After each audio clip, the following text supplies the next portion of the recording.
Unidad 4. Regresión lineal múltiple, parte 2.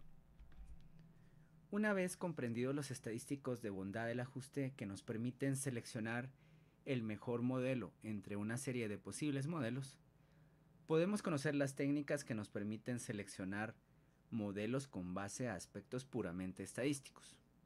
Es importante saber, por otro lado, que se pueden utilizar en un modelo de regresión predictores de tipo categórico a través de las conocidas como variables ficticias. La regresión cuadrática, por su parte, es una regresión lineal múltiple en la cual utilizamos una sola variable predictora elevada a diferentes potencias, es decir, un modelo aditivo. Predictores categóricos. Para incorporar un predictor categórico en el modelo de regresión, este debería ser cuantificado de alguna forma. Esto puede lograrse mediante el uso de aquellas conocidas como variables imaginarias o ficticias, y también se les ha llamado variables dummy. Una variable imaginaria es una variable que solo toma un número finito de valores, 0 y 1 por ejemplo, para identificar las diferentes categorías de una variable categórica.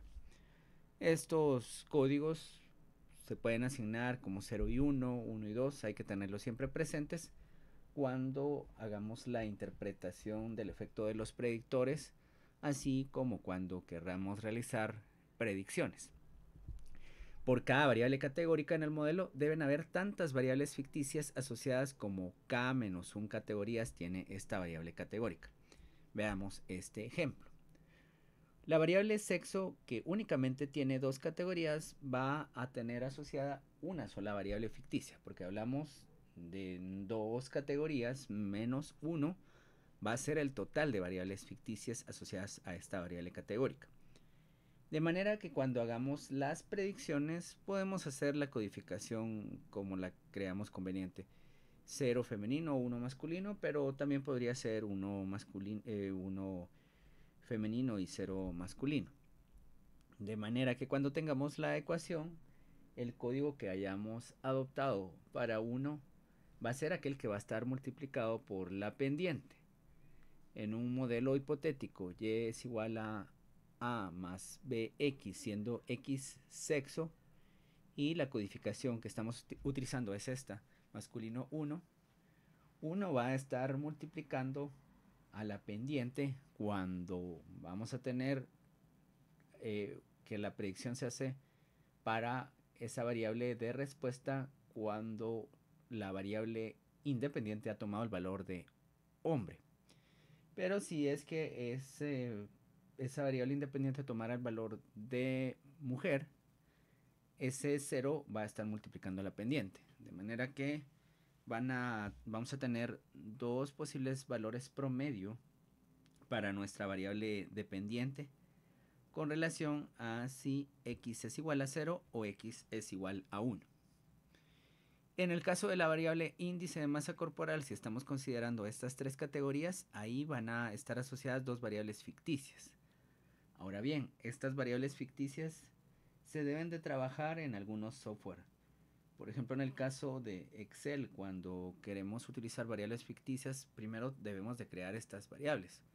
Y veamos el ejemplo de índice de masa corporal. Aquí se ha hecho la siguiente codificación. Debemos de llenar ambas variables para poder entender cuál es la categoría que se presenta para nuestra variable independiente cuando estamos haciendo el manejo de datos. Normal, por ejemplo, puede ser 1 y 0, es decir, en la primera variable escribimos 1 y en la segunda 0. Sobrepeso podría ser de la siguiente manera. Cuando vayamos a identificar en una base de datos a una persona con sobrepeso, vamos a tener en la primera variable ficticia el valor de 0 y en la segunda variable ficticia el valor de 1. Y en el caso de obesidad podemos tener 0 para ambas variables. De manera que si queremos ingresar a nuestra base de datos a una persona con obesidad, debemos de llenar en ambas variables el valor de 0. Estas son convenciones. Claro que estos códigos se pueden expresar de otra forma. Pero hemos visto cómo es que se crean estas variables ficticias. Ahora bien, cuando estamos trabajando con R, con YAML y con Python, Con SPSS la mayoría de los software más bien crean sus propias variables ficticias.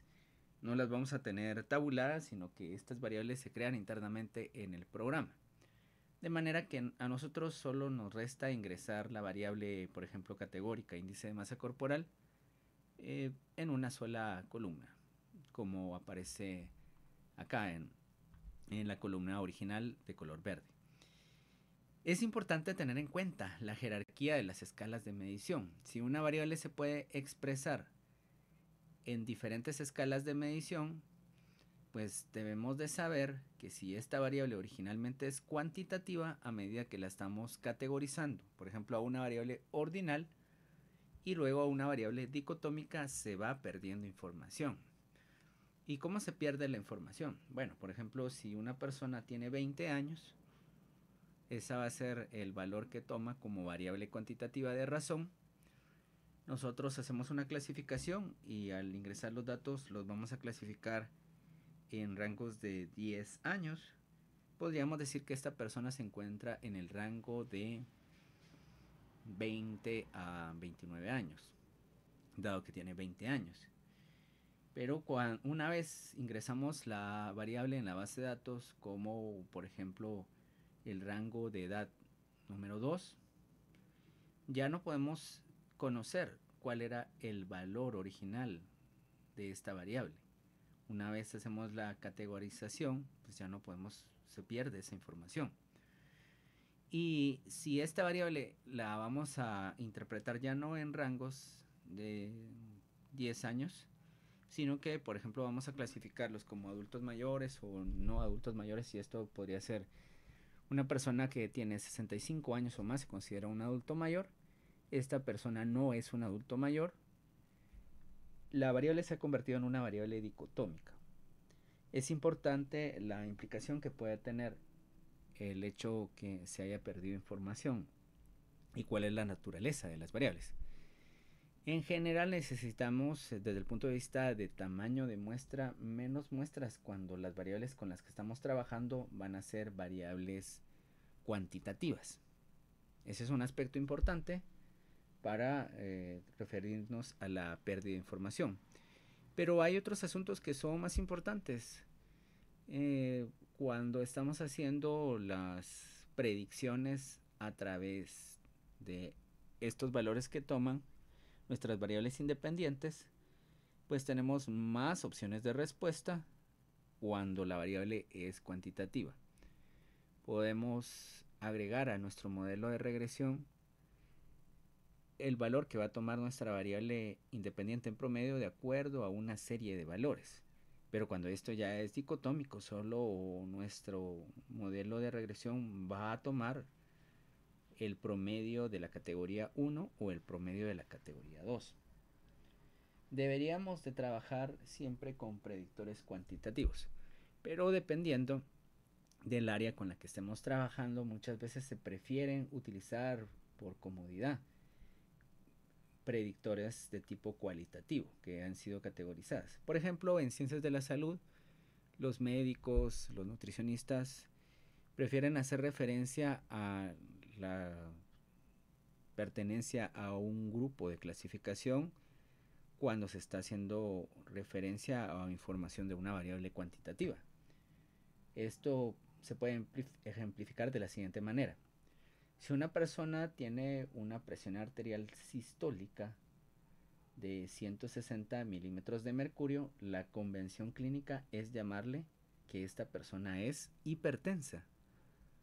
Si tiene un valor por debajo de 140, por ejemplo, milímetros de mercurio, esta persona no es hipertensa. Si tratamos esta variable de forma dicotómica, cuando la variable original es una variable cuantitativa, se toman decisiones basadas en la evidencia, como por ejemplo prevenir ciertas enfermedades en el futuro administrando antihipertensivos, porque hemos convertido esa variable a una variable categórica para manejar al paciente de acuerdo a un criterio clínico.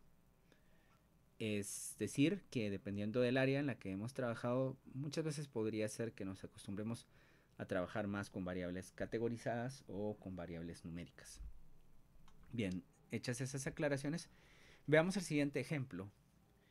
Y aquí tenemos un ejemplo en el cual un grupo de individuos se han expuesto o no a cadmio. Y se está evaluando como variable dependiente la capacidad vital en litros.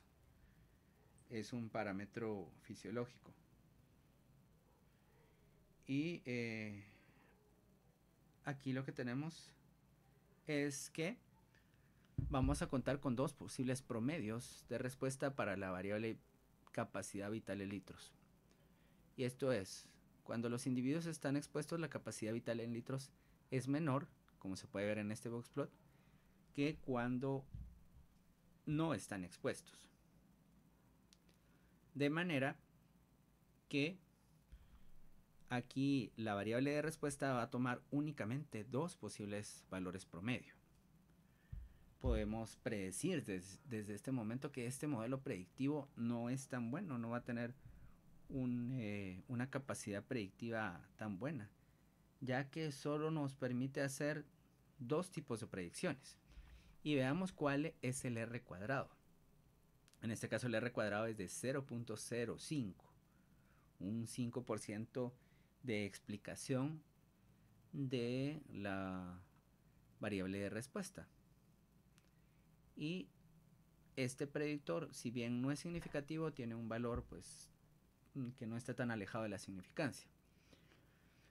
¿Qué ocurre en este modelo de regresión lineal simple?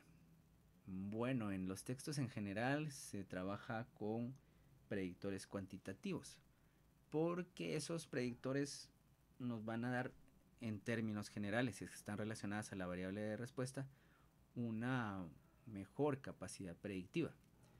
Puede ser que esta variable categórica, cuando se trabaja una prueba de T, nos diga que hay una diferencia estadística en el promedio de la variable de respuesta cuando estamos haciendo las comparaciones en ambos grupos, al tratarse de grupos independientes. Sin embargo, su capacidad predictiva en uno de estos modelos va a ser bastante pequeña. Por lo tanto, en términos generales, siempre se trabaja en un modelo de regresión lineal, las variables categóricas unidas a, obviamente, otros predictores cuantitativos. Bien, regresión cuadrática. Existen relaciones que pueden representarse mejor mediante ecuaciones no lineales. Esto es un modelo en el cual tenemos un polinomio, beta sub 0 más beta sub 1 por x sub 1 y esa misma variable elevada al cuadrado. Aquí tenemos que en este modelo beta sub 1 va a relacionarse con el desplazamiento de la parábola y beta sub 2 con la curvatura de la parábola. Ejemplos. El coste medio por unidad producida a menudo se minimiza en un nivel de producto intermedio. El precio en función del ingreso total van a tener relaciones no lineales y que podrían explicarse a través de una regresión cuadrática. La regresión cuadrática es una de las formas polinomiales y de hecho la más sencilla. Podemos tener regresiones cúbicas, podemos tener regresiones polinomiales de otros grados, de manera que esta es la regresión polinomial más sencilla porque solo tenemos dos términos, el término original y el término elevado al cuadrado. Luego tenemos la regresión cuadrática. Un ejemplo, número de unidades producidas y nuestra variable dependiente coste por unidad. Si hacemos una gráfica para esta relación, vemos una parábola, una forma de parábola. De manera que no nos va a servir una regresión lineal simple. Aquí tenemos la ecuación correspondiente y como podemos ver, el término de la x al cuadrado es un término positivo y tenemos esta abertura hacia arriba. El r cuadrado ajustado 0.949. En este otro ejemplo, la diferencia es que el término al cuadrado tiene un valor negativo. La abertura está hacia abajo. El r cuadrado ajustado 0.983. unidades de un aditivo por la cantidad de millas recorridas. Hay un punto en el que a mayor unidad de aditivo tenemos una mayor cantidad de millas recorridas, pero en algunos puntos empieza a disminuir esa eficiencia aunque agreguemos más unidades de aditivo. Regresión cuadrática es, como he dicho, una forma de regresión polinomial, de hecho la forma más sencilla. Los métodos de selección de variables. A un investigador le gustaría incluir en su modelo tantas variables como fuera posible para maximizar la capacidad predictiva del modelo. Sin embargo, agregar otras variables independientes al conjunto de predictores siempre aumenta el coeficiente de determinación R al cuadrado. Las variables independientes no deben agregarse al modelo de manera indiscriminada, sino solo por una buena razón. Esto es, en la literatura previa hemos encontrado que estas son variables que se encuentran relacionadas generalmente a nuestra variable dependiente, ¿no? Es decir, estas variables podrían ser causas si es que hay criterios que nos ubican a esa variable independiente como una variable causal. Se ha encontrado en estudios previos que tienen cierta capacidad predictiva, de manera que hay que tomar en cuenta que cuando se están haciendo estos modelos, en primera instancia lo más importante va a ser toda la literatura previa y toda la literatura relacionada al tema en particular, donde ya se conocen cuáles son los posibles predictores y hay causas suficientes o suficiente coherencia para poder incluir esas variables. No podemos partir únicamente de aplicar los criterios estadísticos para encontrar los predictores que vamos a considerar más adecuados, porque deberíamos de partir de la teoría particular sobre esa área del conocimiento y sobre ese tema en particular al cual queremos aplicar o crear un modelo predictivo. Existen métodos basados en criterios estadísticos para seleccionar las variables: eliminación hacia atrás, regresión por pasos, stepwise, entre otros. Veamos de primero el método forward.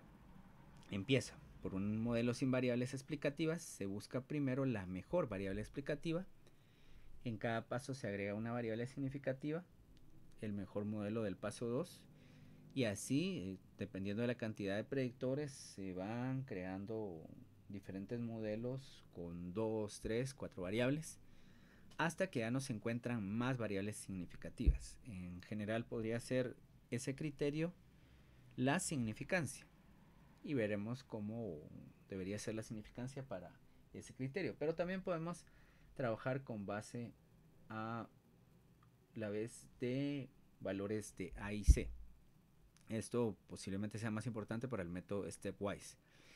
El método backward elimination parte de un modelo saturado, es decir, un modelo que contiene todas las variables explicativas que hemos recogido, y se van quitando las menos significativas en cada paso, así hasta que solo quedan las variables significativas. Es lo contrario al método forward.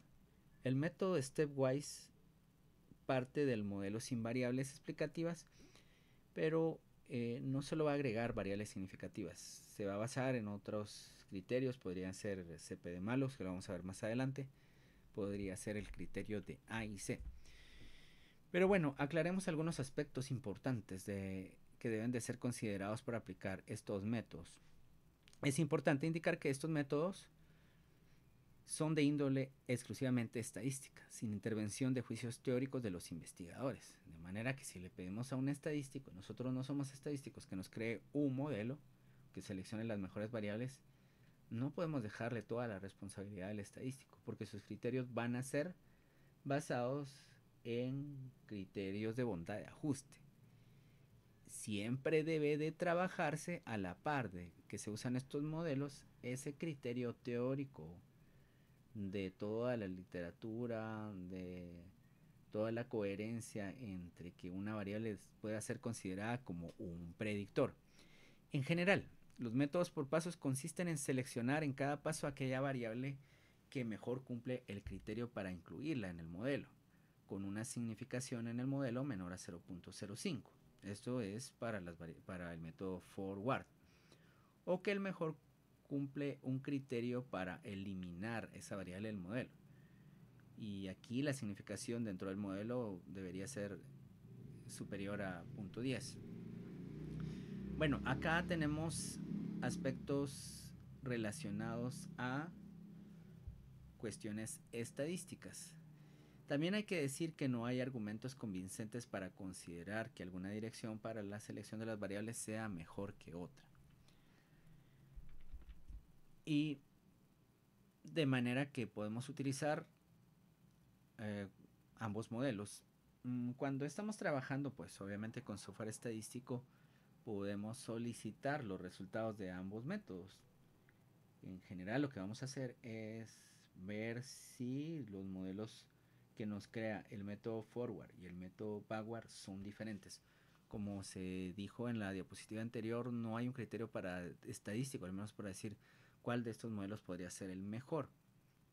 Podemos utilizar la información que nos provee en conjunto, el uso de RMSE, de AIC, de BIC, todos los criterios de bondad de ajuste.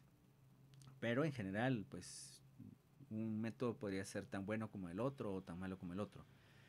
Ahora bien, se pueden utilizar esos dos métodos o uno de ellos combinado con el método stepwise. En el método stepwise, ¿qué ocurre?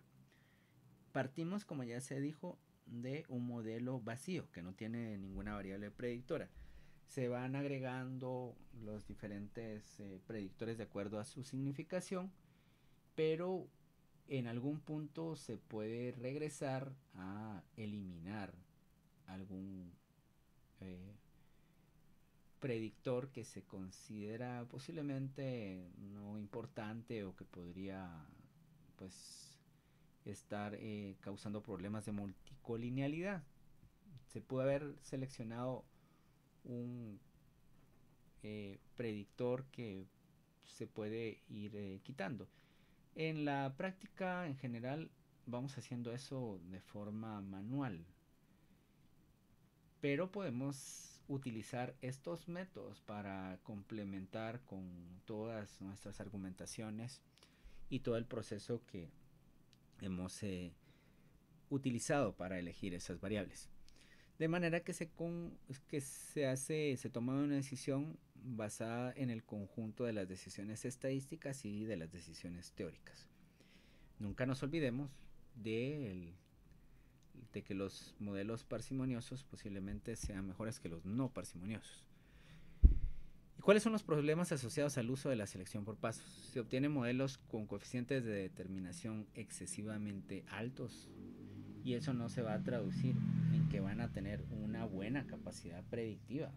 Simplemente se están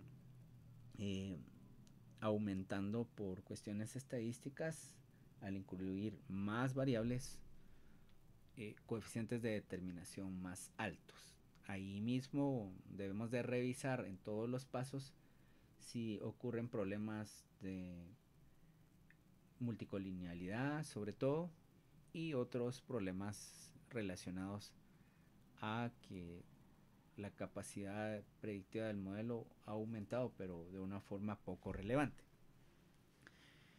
Y como ya se dijo, pueden haber problemas de multicolinealidad, por lo que se recomienda, luego de obtener modelos de interés, hacer una evaluación de la multicolinealidad. Si la muestra es insuficiente, hay menos de 10 a 20 casos por cada variable independiente incluida en el modelo, estos métodos podrían llevar a la selección de modelos sobreajustados, es decir, aquellos modelos que no son eficientes para hacer predicciones de otros valores, porque estos se han sobreajustado a los datos que tenemos.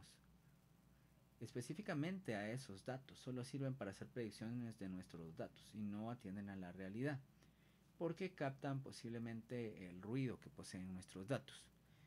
En algunos casos, la inclusión o exclusión debe realizarse por criterios de mejora de A y C. Veamos este ejemplo. Aquí se tiene un modelo en el que se ha predicho la esperanza de vida al nacer en función de tasa de mortalidad, nacidos vivos por mujer, tasa de alfabetización de mujeres y gasto público en salud. Son 4 predictores que se obtuvieron a través de la aplicación de una de estas técnicas. Podría ser backward, forward, no importa para el ejemplo. Lo que importa es que todos los predictores son en cierta manera estadísticamente significativos y que nuestro R cuadrado ajustado es de 0.9134. Pero cuando estamos haciendo la evaluación de multicolinealidad encontramos que para tasa de mortalidad infantil ya hay un BIF mayor a 5, que nos habla de una multicolinealidad leve o moderada. Y bueno, entonces ya podemos regresar a evaluar las relaciones entre estas variables y saber si es necesario incluir esta variable. Otras posibles soluciones podrían ser la reducción de dimensiones, haciendo uso de técnicas como el análisis de componentes principales, donde se van a crear otras variables nuevas en las que cada una de esas variables nuevas es un conjunto de variables que están correlacionadas entre sí. Ahí pues ya no van a haber problemas de multicolinealidad. Existen otras alternativas. Selección por mejores conjuntos de predictores, lo que se conoce como best subsets. Se eligen todos los posibles modelos, se ordenan los modelos de mejor a peor en función de estadísticos como R cuadrado ajustado, CP de Mallows, varianza residual. Es decir, se nos están presentando de todos los posibles modelos con una variable. Bueno, ¿cuál es el mejor modelo? De todos los posibles valores con dos variables, ¿cuál es el mejor modelo? Y también existen otras técnicas como al método de selección backward, adicionarle técnicas de bootstrapping. Bootstrapping, también conocido como el remuestreo, consiste en crear simulaciones de varias muestras que deberían de parecerse a nuestra muestra original. A través del remuestreo se obtienen 1000 muestras, se hacen regresiones stepwise con los 1000 conjuntos de datos, se seleccionan las variables que fueron incluidas en un porcentaje elevado de veces. Es decir, se cuenta cuántas veces cada predictor ha sido seleccionado en todos esos modelos. De manera que se van a seleccionar aquellas variables que tienen un porcentaje elevado de inclusión en todos esos posibles modelos. Y es importante conocer este otro estadístico llamado CP de Mallows. Las estadísticas de selección de modelos, como sabemos, la suma residual de cuadrados siempre se vuelven más pequeñas a medida que se agregan más variables a un modelo. Si se busca seleccionar el modelo que proporcione la suma de cuadrado residual más pequeña, siempre se va a seleccionar aquel que tiene todas las variables o más variables. Sin embargo, un valor de CP pequeño indica que el modelo es relativamente preciso, tiene una varianza pequeña, para estimar los coeficientes de regresión verdaderos y pronosticar futuras respuestas. Vemos acá este ejemplo. Pero antes vamos a atender a cuál es el fundamento. SSEP es la suma de cuadrados del error para el modelo con regresores. Este otro término que está abajo